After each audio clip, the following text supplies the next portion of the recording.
There is a moment right before a manifestation becomes visible where almost everyone turns back. Understand this.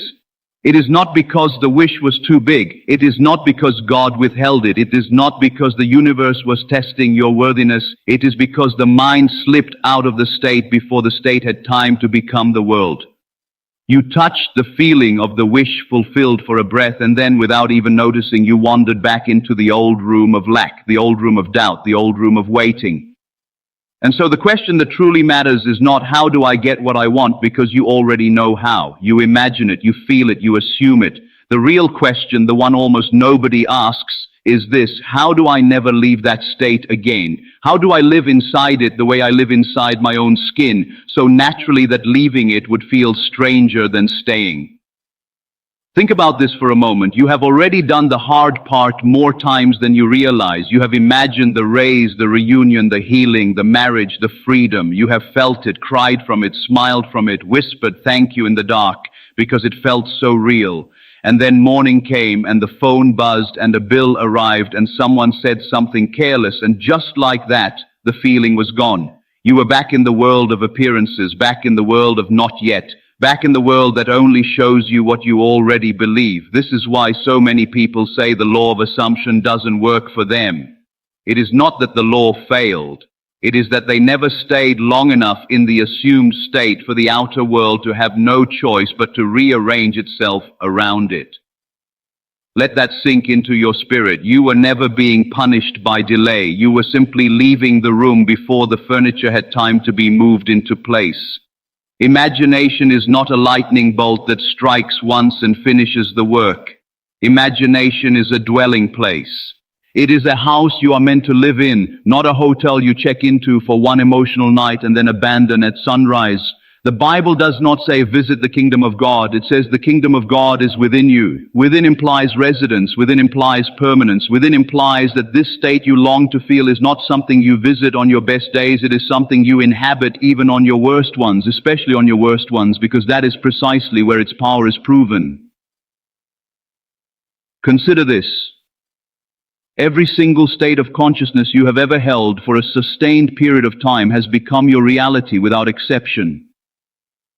The way you see yourself as a parent became your relationship with your children.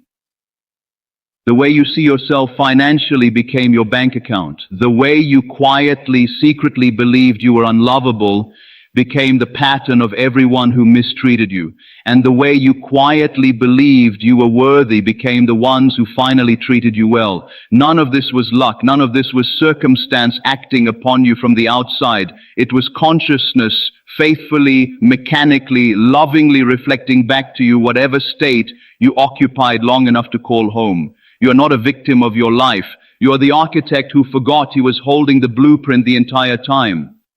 So then the true spiritual work, the work beyond visualization, beyond vision boards, beyond one-time imaginal acts, is the discipline of residency, staying, not straining, not gripping, not obsessively checking whether it has appeared yet, but staying, the way a tree stays rooted through a storm, not by fighting the wind, but by being so deeply planted that the wind simply passes through it. Understand this. Anxiety about whether your desire will manifest is itself a state, and if you occupy that state for even a few minutes a day, you are watering two different gardens and wondering why neither one grows into anything beautiful. You cannot assume the wish fulfilled in the morning and interrogate its absence at night and expect a clean creation. Creation always follows the state you occupy most consistently, not the state you occupy most intensely for a single moment. Let this settle within you. Intensity without consistency creates temporary bursts of coincidence that fade. Consistency without intensity, meaning a calm, quiet, matter-of-fact assumption held day after day, creates permanent transformation. The people you have seen manifest what looked like miracles were rarely the most emotional or dramatic in their practice. They were the most boringly faithful. They stopped treating the new state as a special occasion and started treating it as simply who they now were. There is nothing more powerful than a person who is no longer trying to convince themselves of something because they have already become it in feeling. Now let us go deeper into why the mind leaves the state in the first place, because until you understand the mechanism of the leaving, you cannot build the discipline of the staying. The mind leaves the desired state because the desired state is at first unfamiliar. Your nervous system, your subconscious, your old self-concept, all of them are wired for the familiar, not the true, and not even the good. The subconscious does not care whether a state serves you. It only cares whether a state is known. This is why people will remain in poverty, in heartbreak, in sickness, in mediocrity, not because those states feel good, but because those states feel familiar, and familiarity feels safer to the primitive machinery of the mind than the unknown territory of a dream fulfilled. Feel this deeply. When you imagine yourself as healed, as chosen, as wealthy, as free, as deeply loved, some part of you recoils not because it is bad, but because it is foreign.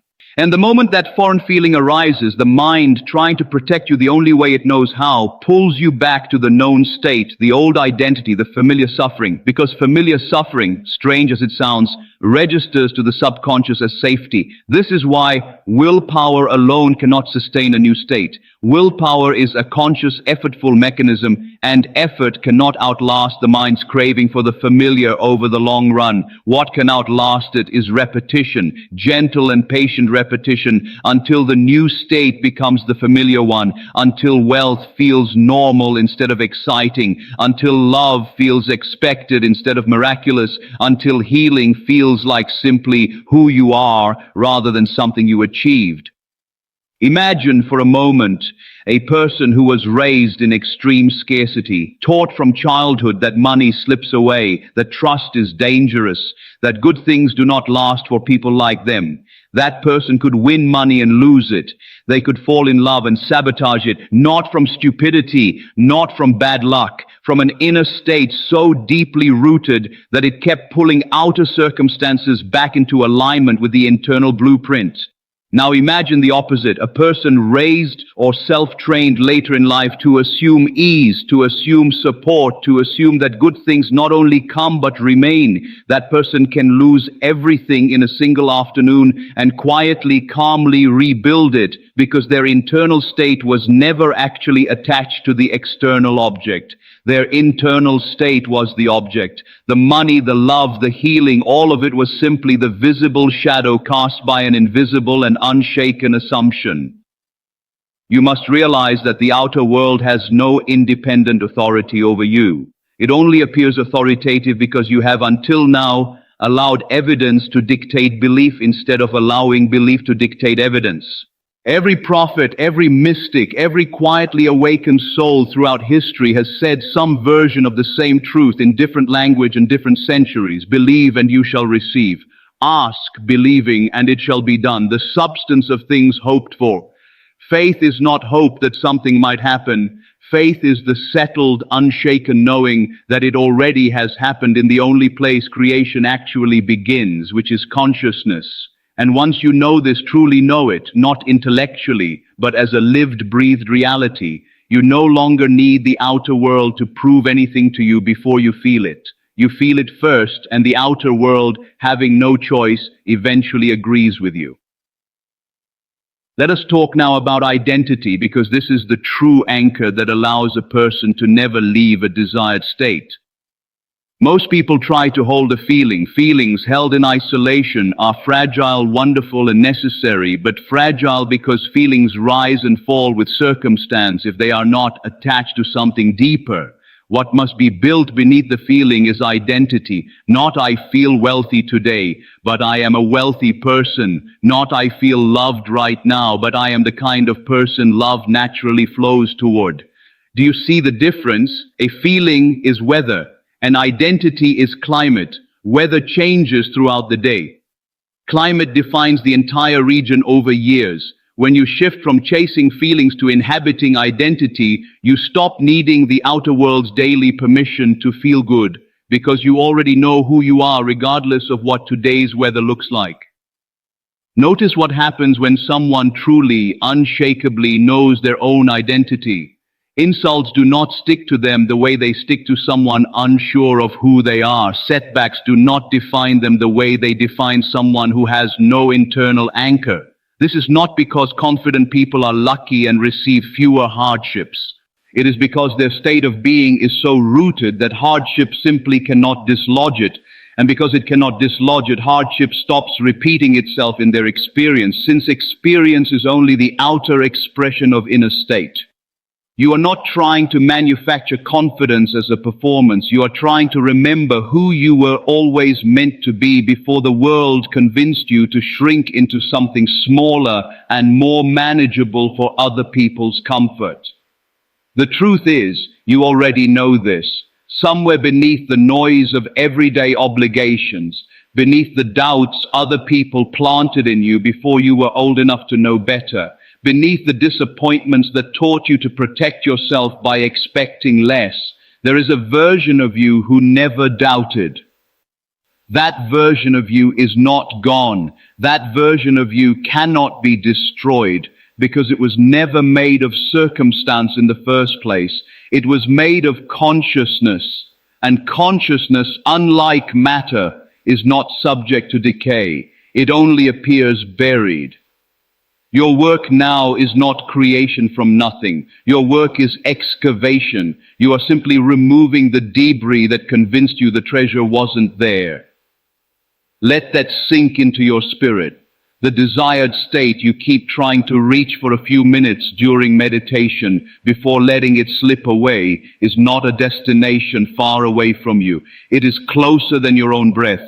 It has been waiting patiently this entire time, not demanding, not impatient, simply present, the way the sun is present behind clouds on a gray day, unseen but never absent, never diminished, never anywhere else but exactly where it has always been. Your feeling of separation from your desire was always the illusion. The desire itself, already fulfilled in the realm where all things are first created, has been waiting for your attention to finally fully arrive and stay. So how practically do you build a life where you never leave that state again? Understand this. It does not happen through more intensity. It happens through gentler, more frequent return. Every time you notice you have drifted into worry, into comparison, into frustration, into the old identity of lack, the goal is not self-punishment. Self-criticism is simply another negative state, and adding a negative state on top of a negative state only doubles the very thing you are trying to leave. Instead, the moment you notice the drift, you simply calmly, without drama, return. The way a parent gently guides a toddler's hand back to the table without shame, without anger, simply guiding again and again until the return becomes so practiced it becomes automatic. Consider this: a candle flame does not fight the darkness of the room. It does not become anxious about how big the darkness is or how long it has been there. It simply keeps burning, and the room reorganizes itself around the presence of light, without struggle, without conflict, because light does not need to defeat darkness. Light only needs to remain lit. This is what your desired state must become. Not a battle against your circumstances, but a quiet, steady flame that keeps burning regardless of the size of the room it finds itself in. The moment you stop fighting your current reality and simply keep your inner flame lit, your circumstances slowly and then suddenly begin rearranging themselves around the light instead of the darkness. Allow yourself to see this next truth clearly, because it will change how you approach every single day from here forward. The desired state is not meant to be practiced only in quiet moments of meditation. It is meant to be carried into the grocery store, into the difficult conversation, into the traffic jam, into the waiting room. If your assumption only survives in silence and candlelight but collapses the moment real life applies pressure, it was never truly assumed. It was only imagined temporarily and then discarded under stress. True embodiment is proven precisely in the moments the world tries hardest to convince you otherwise. This is why spiritual growth so often arrives disguised as inconvenience, disguised as delay, disguised as people who seem determined to pull you out of your peace. These moments are not obstacles to your manifestation. They are the exact training ground where your ability to remain in the state either strengthens or crumbles. Think about this for a moment. Every person you have ever admired for their unshakable peace, their quiet confidence, their steady faith, did not become that way by avoiding hardship. They became that way by staying in their chosen state through hardship over and over until staying became easier than leaving. The muscle of consciousness works exactly like the muscle of the body. It grows through resistance, not through the absence of resistance. So when life tests your new identity, when it seems to mock your assumption with contradicting evidence, understand this. You are not failing. You are strengthening the very thing you asked to develop when you first decided to walk this path of inner transformation. There is a story, often told in different forms across spiritual traditions, of a man carrying a small burning ember through a fierce wind, cupping it carefully with both hands, walking for miles through storm and darkness, refusing to let it go out, because he alone knew that this small flame was meant to become a great fire once he reached his destination. Onlookers mocked him. They said the wind was too strong, the distance too far, the flame too small to matter. He did not argue with them. He did not try to convince them. He simply kept walking, kept shielding, kept believing in what only he could see glowing between his own two hands. And when he arrived, the ember, carefully protected the entire journey, was enough to light an entire village. This is precisely the picture of what it means to carry your desired state through a doubting world. You are not required to convince anyone. You are only required to protect the flame until it becomes undeniable to everyone, including yourself. Let this settle within you. The outer world is not your enemy in this process, and it was never trying to sabotage you. The outer world is simply mirror and echo. It reflects faithfully and without malice whatever state has been dominant within you. When the mirror shows you something you no longer wish to see, the solution was never to attack the mirror, to argue with the reflection, to demand the glass rearrange itself while your face remains unchanged. The solution has always been to change what stands in front of it. This single realization, once it is truly absorbed, quietly dissolves the exhausting need to control external circumstances, to manipulate other people, to force timelines, because you finally understand that your only true work has ever been internal, and the internal faithfully always finds its way outward. Understand this also. Doubt is not the opposite of faith. Doubt is simply faith placed in the wrong direction. Every person who doubts their desire is, in that very moment, demonstrating enormous faith, just faith in lack instead of faith in fulfillment. This is actually good news because it means the mechanism was never broken. You were never lacking the capacity for faith. You were simply pointing an already powerful faculty toward the wrong horizon. The moment you redirect that same intensity, that same conviction you once poured into fearing the worst toward calmly assuming the best, you are not learning a new skill from nothing. You are simply redirecting a skill you have already mastered your entire life, often without even realizing you were mastering it. Feel this deeply. Every worry you have ever held with conviction was, in its own dark way, a form of prayer. You imagined the scene. You felt it in your body. You rehearsed it mentally until it felt almost inevitable, and painfully often it arrived, not because the universe enjoys punishing you, but because that is simply how consciousness operates, without judgment, without preference, giving form to whatever is held with feeling and repetition, whether that feeling is fear or love, whether that repetition is despair or hope. Once you understand that the mechanism is neutral, you stop being afraid of your own imagination, and instead you become endlessly grateful for it, because a tool that can create suffering with such reliability can create beauty with that exact same reliability once properly aimed.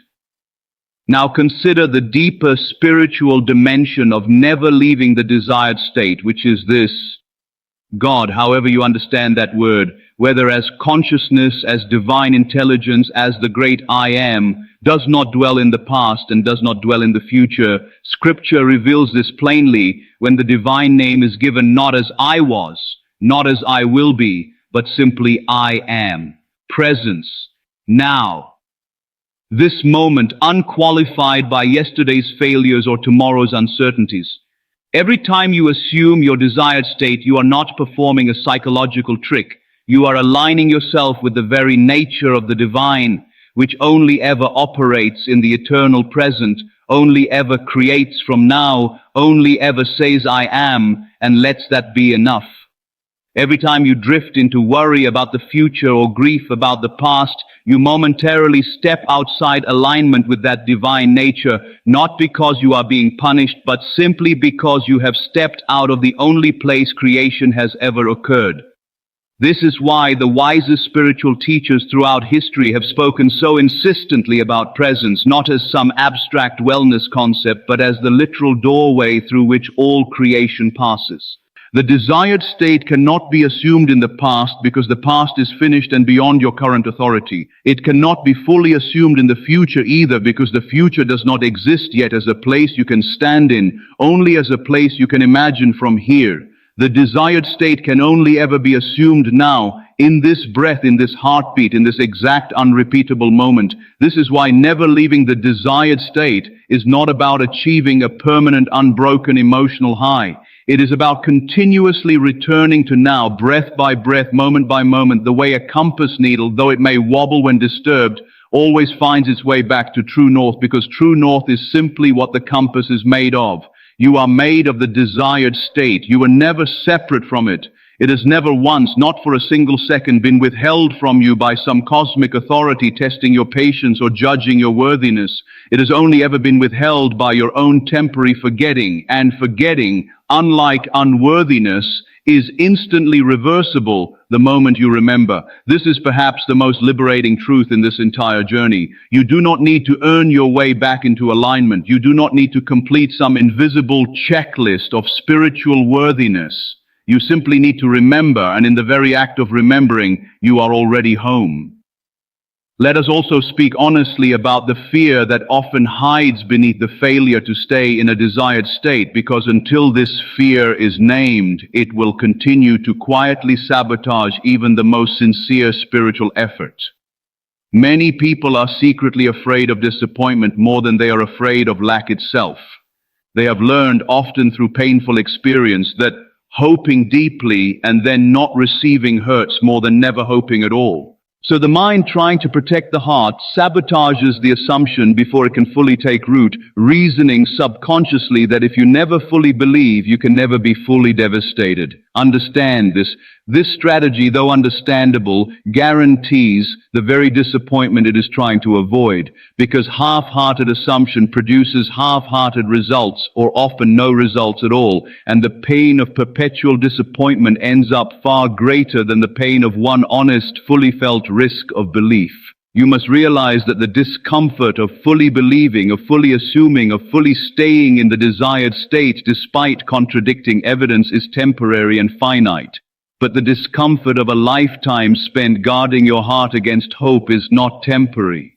It compounds, it calcifies, it becomes a permanent identity of guardedness that quietly poisons every area of your life, not just the one wish you were originally afraid to risk believing in. The spiritual path being described here is not for the faint of heart, but it is available to every heart, faint or not. The moment that heart decides the cost of staying small is finally greater than the cost of risking belief. Imagine for a moment two people standing at the exact same starting point, facing the exact same desire, the exact same circumstances, the exact same evidence of lack in the outer world. One person says, "I will believe once I see proof." The other says, "I will see proof once I believe." Only one of these people will ever experience the manifestation, and it is not the one waiting for permission from the visible world, because the visible world is not the origin of anything. It is only the outcome of something. The one who decided to believe first, without demanding proof, without needing the world's approval, is the one who aligns with how creation has always, without exception, operated. You are not being asked to be naive. You are being asked to be sovereign over your own inner world regardless of what the outer world currently displays. Notice what happens when you finally stop asking the outer world for permission to feel good. A strange and beautiful freedom arrives. You stop checking the bank account with anxiety and start checking it with quiet curiosity. You stop analyzing someone's tone of voice for evidence they don't love you and start simply resting in the assumption that you are worthy of love regardless of anyone's momentary mood. You stop treating your body's current condition as the final verdict on your health and start treating your assumed wholeness as the true and only verdict, with the body simply needing time to catch up to what has already been decided within. This shift from evidence-based living to assumption-based living is not delusion. It is the exact reversal of cause and effect that every mystic, every prophet, every awakened soul throughout history discovered and tried in their own language and their own time to hand down to the rest of us. The truth is, civilization has trained you backwards. You were taught to believe only what you can see, to trust only what can be measured, to hope cautiously and only after evidence arrives. But every single invention, every building, every symphony, every act of love, every act of courage in human history began first as an invisible assumption held firmly in someone's imagination long before it had any visible proof of existing. The bridge was imagined complete before a single beam was laid. The cure was imagined discovered before a single successful trial. The marriage was imagined joyful before the first date ever happened. You have simply forgotten that you already know how to do this because you have done it unconsciously your entire life, just usually in service of fears instead of desires. So let us bring this all the way home now, gently, the way a tide brings driftwood back to shore, not through force but through patient, rhythmic return. Never leaving your desired state does not mean never noticing you have drifted. Drifting is human. Drifting is expected. Drifting will happen today and tomorrow and next year. And this is not failure. This is simply the texture of a mind still learning a new and more beautiful way of living. The mastery is not found in never drifting. The mastery is found in the speed and gentleness of your return. Some days that return will take hours. Some days it will take moments. And eventually, with enough practice, the drifting itself becomes rare, because the desired state has finally become the true, familiar, restful home you no longer need to travel toward, because you already quietly, unmistakably live there. You are not chasing a future version of yourself who finally has what you want. You are remembering a present, eternal version of yourself who has never, not for a single moment, been without it. The wealth, the love, the healing, the peace you long for is not being manufactured from nothing far away in time. It is being uncovered right here, right now, beneath the temporary forgetting that convinced you otherwise. Let that sink into your spirit, not as a hopeful idea to consider later, but as a living truth to breathe right now, in this very sentence, in this very moment, because now, as it always has been and always will be, is the only place you have ever truly lived, and the only place your desired state has ever been waiting for you to finally, fully, permanently come home.